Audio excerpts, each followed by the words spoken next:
Thanks a lot. So, what is Grundfos, first of all? I think that's where we should start. So, Grundfos is a manufacturing company dealing with pumps. We are one of the larger manufacturing companies building exactly pumps, providing water for people all around the world. We are roughly 20,000 employees at the moment, spawning more than 100 companies worldwide and selling 16 million pumps a year. This earns quite a bit of money, of course, and we try to organize around it.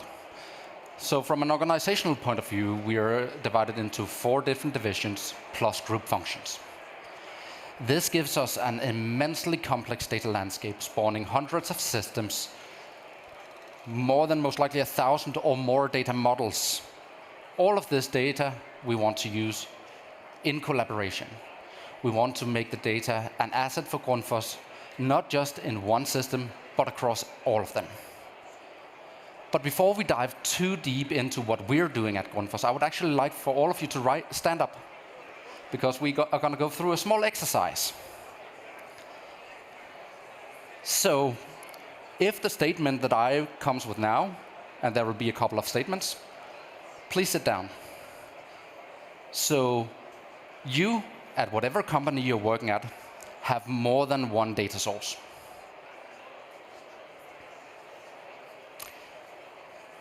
A lot of you sat down. That's nice. I guess, actually all of you. So for all of you, this talk is going to be relevant.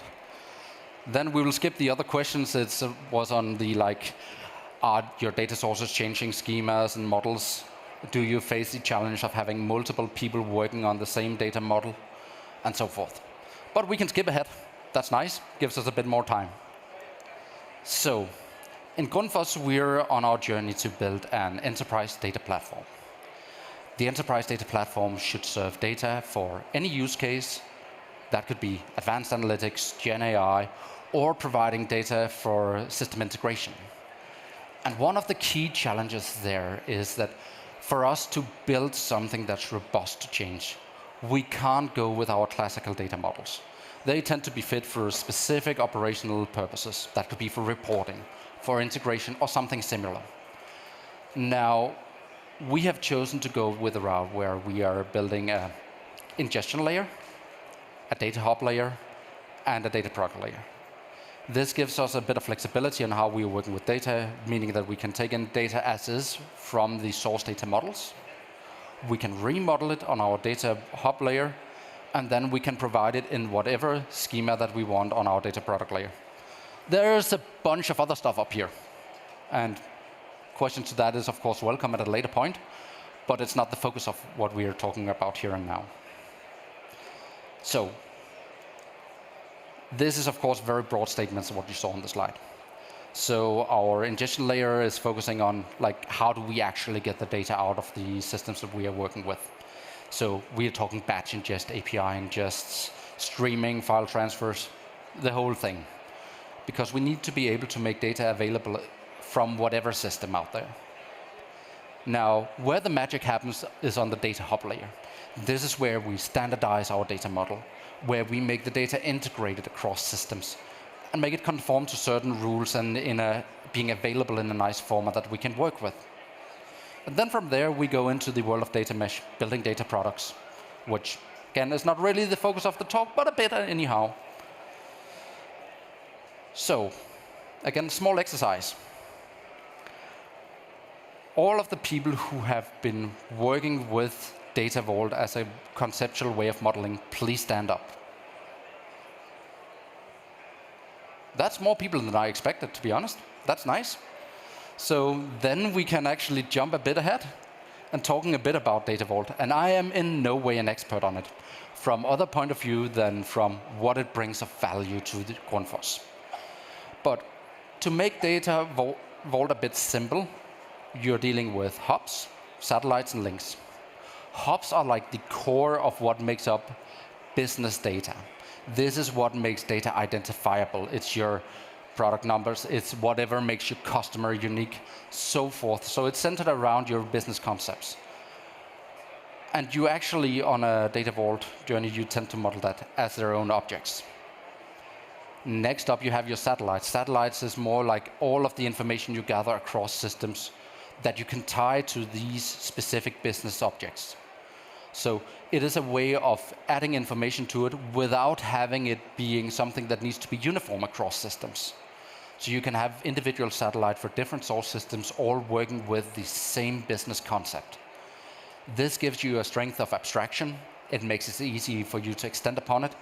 And you still get this traceability across sources that if a source brings in a new instance of a customer, no matter where it comes from, we are looking for the exact same identifying criteria for what is a customer, and we are able to generate a key that we can tie customers together across sources. Lastly, we have links, and there are certainly more Data Vault objects, but I'll not go into those. So the links is the annotation of how is data belonging to one another across our business concepts. How can we actually say that this customer has bought this product at a certain point in time? And using some of the nice things from Data Vault, we can actually, again, tie systems together in a nice way. So these links can be generated based on input data from different systems all the time, and we can still keep track of where does this relation come from. So in general, Data Vault is a way to make your data model business-centric and not system-centric. It gives you robustness through extension and handles the map across sources quite well. And this is why Grundfos chose to go with the Data Vault 2.0 standard as our data hub layer standard model. Now, talking a bit into the notion of data products and data mesh, because that's what we layer on top of it. We are trying to structure our data products into being managed through certain data domains. We have chosen to go with the notion of similarity of data. There's a multitude of reasons for it, but the notion of using Data Vault as the underlying backbone for building the foundation for building our data products works quite well here. Because the similarity of data, the structure around that, gives us that we can divide our Data Vault into smaller groups of people who are certainly experts on this specific data and have them model in a shared framework. How is this data linked together? Where does it belong to? What is it representing? What data is represented where? What is our source of truth on, let's say, products? Or what is the source of truth on our customers? And they can then build this shared foundation that we can build data products even outside these specialized teams and make data available much faster for Grundfos. And then on top of that, we layer our data products. Data products can, of course, follow the Data Vault 2.0 standard modeling framework in terms of their data model, but they can also be tailored towards specific systems or specific use cases where certain modeling paradigms are better off than others. That could be star schema or third normal form for reporting. We could generate JSON structures to send as messages to another system, expecting their updates of data to come in a message format. So, in order to do this, one of the greatest challenges with Data Vault is that there is a lot of manual labor if you want to do it in hand. You need to generate hash keys. You need to have a well-structured way of defining what is a hub. And all of that can be accelerated. There are fortunately tools out there. So now we go to the more advertisement type speech, where we're going to talk a bit about VaultSpeed. So VaultSpeed is the IDE that we in Grundfos have chosen to run with for building our Data Vault, because it gives us some nice flexibility. It is one graphical user interface where you can actually build your Data Vault based on sources available in a specific system. And having this available, this automation tools, gives us a certain scalability and robustness. It's easy to build processes around how do we want to model. We can relatively fast onboard new teams building new data concepts on the Data Vault. Furthermore, it makes it easy to actually model based on business concepts, because you don't tend to go in and say, oh, but this is named something in SAP, or this is named something in our MES system. You actually take a step away, start by building your model, and then do your source analysis, so you get a better cadence and natural flow on what data are you actually working with, what is the data of interest, by taking the step away from our source system.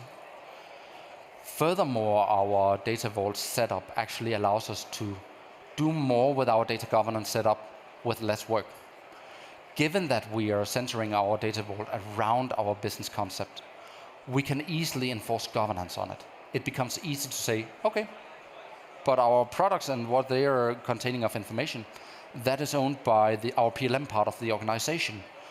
We don't need to say, okay, but this table, these 5 columns belongs to PLM, these 5 columns belongs to finance, and these 5 to sales. Data Vault takes that complexity out of the equation. Again, accelerating and streamlining the way we can do governance, where we can focus our effort to make sure that we are obliged to the AI Act, to ensure that we are obliged to GDPR, so forth. So it gives us a flexibility there to work in a more streamlined fashion. And again, one of the other benefits of Data Vault is we can do a source analysis of any source and map it to an existing model. This allows us to work around some of the legislations that we need to when we talk stuff like China. So in a moment, we'll jump into an actual case of something being implemented in Grundfos. But when you hear about this case, think about where can stuff go wrong when we talk deploying a solution like this across different regions. But before we jump there, we'll talk a bit about automation. Because, as most of you know, we don't have an infinite amount of developers. We don't have 10,000 people that we can say, okay, go build. See you in a year when you have made something awesome. Today we are seeing that more and more teams are relatively small, agile teams that need to deliver something on a continuous basis. And again, this is where VaultSpeed help us. We are able to speed up development. We have a single team with 1 or 2 developers. It has been a bit on and off with it, generating more than 260 tables and over 190 procedures in just a year, where every procedure is actually quite large. They are typically in the area of 150 and above lines of code, all generated through VaultSpeed, built in a couple of months, really. Then they spend time validating afterwards, but that's an entirely different story. That's, of course, going into the robustness part. And this ensures that, again, we can easily get to a reliable state. We can get to a state where we can make data available to the business, get the fast validation, get feedback. And furthermore, VaultSpeed, with their generation, they are ensuring that they are generating based on tested codes, which means that we can reduce our expectations towards the entire testing of what are we seeing.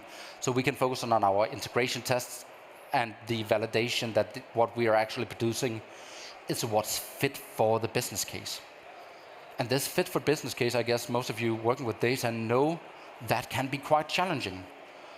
You would encounter this, oh, but this was not entirely what I needed. Great. The faster we can get to actually expose the data to the business side, the faster we can get this type of feedback, thereby accelerating our own data journey as a company and providing value to both Grundfos and the rest of the world. So, let's talk a bit about the use case that I've brought today. So one of the projects that we have had that is actually using Data Vault and has been pioneer on the entire working with Data Vault as a service has been our Project Night Sky. Project Night Sky is a new way of looking into the market for our industry division. So they are actually looking into the market on what industry projects are running around the world, trying to be better at engaging with customers as early as possible, even when they are in the planning of projects. And this is something where this in and of its own can be done outside Data Vault. Of course it can. Most things can. But what we are seeing with the notion of Data Vault is that we can actually go in, make the data available, and make it easy to build an existing report that can be used for decision making while hooking new data into it. So all we need to do when we introduce a new feature in this project is to, well, figure out is there any changes we want to the UI. That's it. So we can make it that simple to go from idea to actually seeing it in production. It is just a question of doing a source analysis, maybe update the UI. And this has actually meant that we have more than 468 daily users on this platform. Since the slide has been introduced, we have seen at least 20 new users being onboarded. And when this slide was created, the report that was used was amongst the top 6% used report in Grundfos, which says something. This is a report that is less than a year old. And it has a pretty good satisfaction as well, so it actually serves the business purpose. And it is something where we are seeing that we are actually starting to have realized sales based on. It's not something that's a rough indicator of where does the market go. No, we can actually take active action and do sales on it. So, I asked you all to consider what could go wrong with this case. And I hope most of you came to the conclusion that, well, given that we are working on customer data, there is a risk with all of the data laws that we have around. GDPR is a thing. We can't take our data outside Europe. CCPA is a thing for US. We have similar laws for China and so forth. And again, most of these places also have different data sources. So they have data sources that is centered around their sphere of interest. So for China, it would most likely be another data source than what we are using today. But that's fine. We can still deploy the same solution and just have to do one source analysis, and that's it. We're golden, we're up and running. We can deploy our data vault to a Chinese cloud if we wanted to, or to an American cloud, or whatever. And we can get it up and running in a matter of days. So we can build this entire solution again and make it available, make data come alive and start to be a driver for decisions. So this is a bit of the roadmap what we have, where we want to start to use this data as well. So we are going from a very Power BI oriented, where people are doing manual stuff on top of our data, to starting to actually automate our decision making, make the data that we have available drive our sales processes, in general our advertisement processes, so that we can target where we see that there is opportunities in the market without having to actually go and do stuff manually. And this is where we see that Data Vault actually gives us the scalability and reliability to easily scale out. When we talk cross countries, we can scale up. When we talk the different amount of sources being used for decision making, and we can provide business the data they need in the quality they need at the time they need. So I think we have a few minutes left. So if there's anyone who have any questions, then they are more than welcome.